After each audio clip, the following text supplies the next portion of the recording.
Today's video is on how to do a toe-side stand-up slide. Also known as the backside stand-up slide, the toe-side stand-up slide is a stand-up slide where you slide without touching the ground on the toe-side side, keeping your board under 90 degrees. For this tutorial, an earlier tutorial on the toe-side stand-up 180 slide is fundamental to it. I want to be building up things I've already taught on that tutorial, so highly recommend you learn the 180 or at least check that tutorial out first before looking at this one. And with that in mind, we're going to be skipping step 0.1 all the way to step 4.2. Pretty much everything in those steps from the 180 is the same. I'm talking about the setup curve, the compression, the decompression, and how much you lean up the hill. If you would like a refresher, you can review those in the 180 toe-side stand-up guide. And also remember, the following steps in the step 4 section sort of all happen simultaneously. And I'm talking about everything after the decompression. So as you decompress, you're going to want to point your shoulders where you want to go. I want to keep them focused on that point throughout the slide. Don't try and move them and don't allow them to be the source of any movement. Keeping them facing that point is extremely important, and it's even more important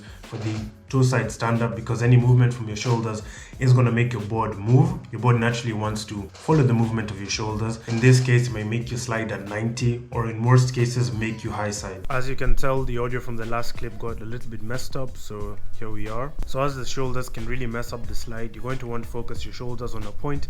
In this case, it's either going to be an imaginary point or hopefully the inside of a corner you're landing this slide on, or rather the apex. Whichever of those is going to allow you to focus your shoulders there.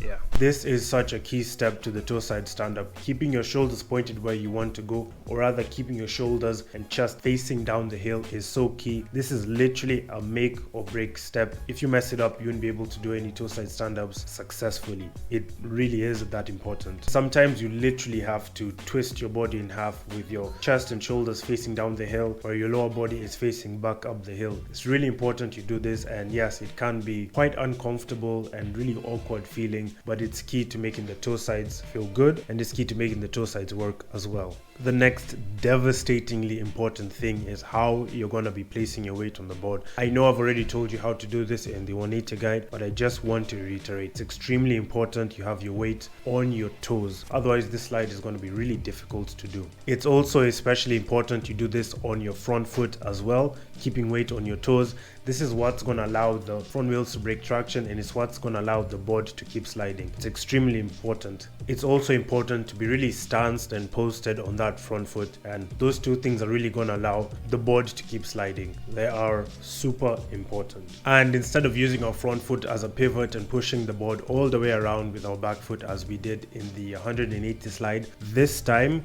we are only pushing out to a shallow angle and maintaining a lot of pressure on our front foot. So with most of our weight on our front foot and a lot less on our back foot, as we come out of the decompression, we start kicking out and pushing out with our back foot. As we do this, we maintain a ton of pressure on our front foot. We push out our back foot to a shallow angle and we should be sliding at this point. Keeping weight on our front foot and really digging into it is going to allow the front wheels to break traction and for the board to keep sliding like that. And as we're pushing out, we're also pushing down at the same time. This is important.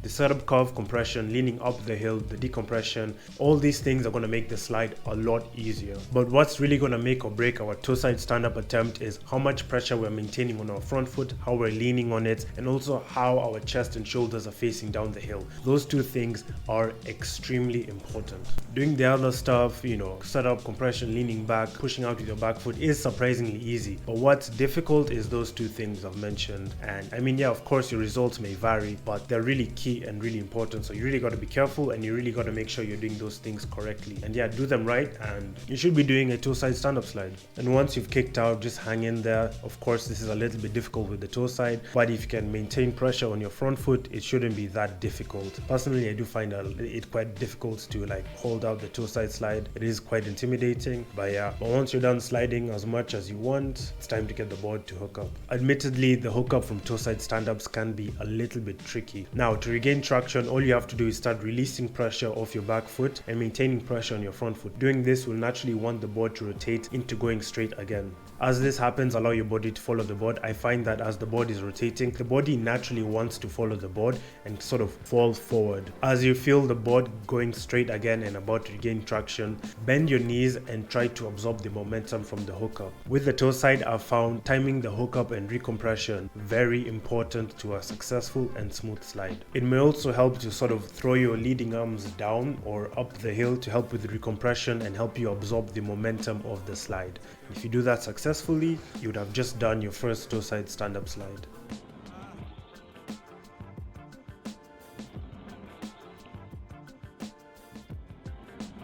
Some quick tips: if you learn the 180 according to my guide, it'll make learning the stand-up speed check a lot easier. Another thing, video yourself to make sure you're doing the correct thing. Make sure you're set up curving and make sure you're putting your weight on your toes. The 180-degree stand-up slide tutorial has a lot of really great tips. I highly recommend you check that out if you want to see more tips. And yeah man, let me know if this tutorial has been helpful and insightful. Admittedly, the toe side speed check is a little bit scary for me as well. I haven't really mastered it as well as I'd like to. I thought I'd have it down by the time I made this review, but I am getting better as a rider and I have improved. But yeah, with those tips, with that guide, you should be able to get it down. Just really send it. And yeah, as always, big thanks to my patrons, big thanks to everyone who's watched this video, the subscribers, all that good stuff. If you have any comments, feel free to leave them in the comment box. Let me know if this video was useful, insightful, and all that good stuff, and I'll catch you guys in the next video.